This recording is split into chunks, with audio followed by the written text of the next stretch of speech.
I want to leave you with this very informed position that Sadhguru ji took on the hijab controversy.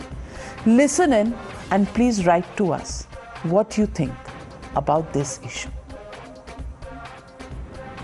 Let me pick up, the current example of the hijab controversy. In Karnataka begins from a school, then it's not localized there, it just spreads, becomes a national issue in Supreme Court, in different courts, and just look at the way the atmosphere is vitiated.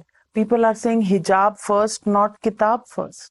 See, whether you wear a hijab or burqa, or you wear a sari, or you wear salwar kameez or a pajama, what you wear, or you eat khichdi or biryani, all of it comes from soil. So soil is a tremendously unifying force.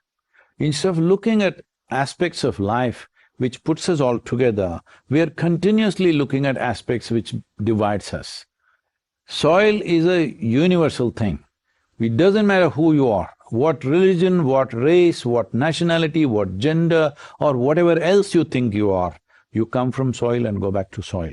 So this can become a major unifying force. But many people have stopped sending their daughters to schools. In school, the issue is about uniformity. Where do you stand on this? In schools, should children be separated from each other in the manner they look, or should there be a dress code that makes everybody look equal? Where do you stand on it? See, when you're in school, that means you're still considered a child. Below 15 or 18 years of age, you're considered a child. When you're a child, you should not be fed with the poison of division. When you're a child, you must grow free of those things. It's very, very important. How you do it, for each culture, it's left to themselves. But it's extremely important. Children need not grow in the exact mold of the previous generation of people. Whatever prejudices, problems, hatreds, loves we have for each other, this need not be imposed upon children. It's very important. How you achieve it, maybe different people have different ideas how to achieve it, but this is a must, that next generation should not be limited by what we have been limited with, should not be enchained by what we have been chained with. It's very, very important that we do that for every generation.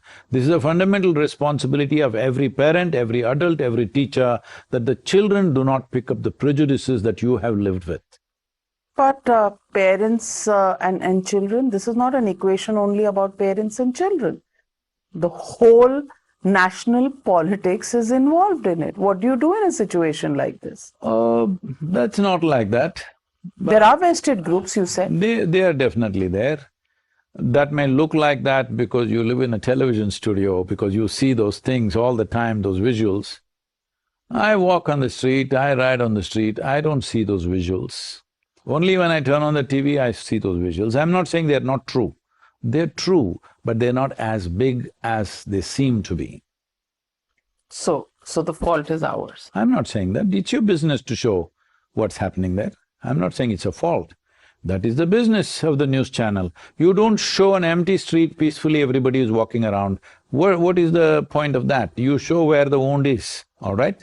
There may be a little wound on my body, but that is not the whole body. What do you make of the argument where people say Sikhs are allowed to wear turbans? You're wearing one. I don't know if you describe it as a turban. I didn't go to school like this. Let me tell you my experience. When I was young, for some reason, the usual Hindu way of, shaving your head at some temple, that did not happen to me. By the time I was 3.5, I had such big curly head, all right? So for some reason, I never allow anybody to cut it. So when they put me in a convent school, there they insisted that I must cut it. Then I said, I won't go to school. So they took me to another town. There also they insisted, I must cut. I said, I won't go to school. So I stayed out of school for months. But one day, I'm like 4 years of age, or maybe 4.5 at that time. In the afternoon, after you eat, there is a nap time. When I fell asleep on the bench, they had cut my hair completely. against your wishes, Yes. against the fundamental So right under the I refused to go to Constitution. that school. I got out of that school and I said, I'll never again go back there. But after that, haircut became natural till I became 16, 17. After that, again, I have not cut my hair. But now you're allowed not to, but should Yes, it's Article unfortunate. 25 and See, 19 apply? see, that is, they're applying European rules on Indian children because today we have forgotten, in India, if you look back 50 years ago, most of the boys also had plaited hair. So they want to cut that and make us into English people, all right? So unfortunately it is so, because of that enforcement, today a whole lot of young men have everything shaved in their face because they want to look like English people, because that is the ideal way a man should look, not like this. They think this is a natural thing that happens to a man, but they think this is freaky, he's got a beard. No, that is freaky. You don't know why you're shaving yourself. People can give an explanations, but you don't know why, all right? So leave that, it's okay, but at the same time, it's very, very important in a given society, if we have to move forward, we have to constantly look at points that will unify us, not points that divide us. Soil is that aspect which puts all of us together. If you don't get it in this life, at least when you're buried, you understand the same worms eat you, all right?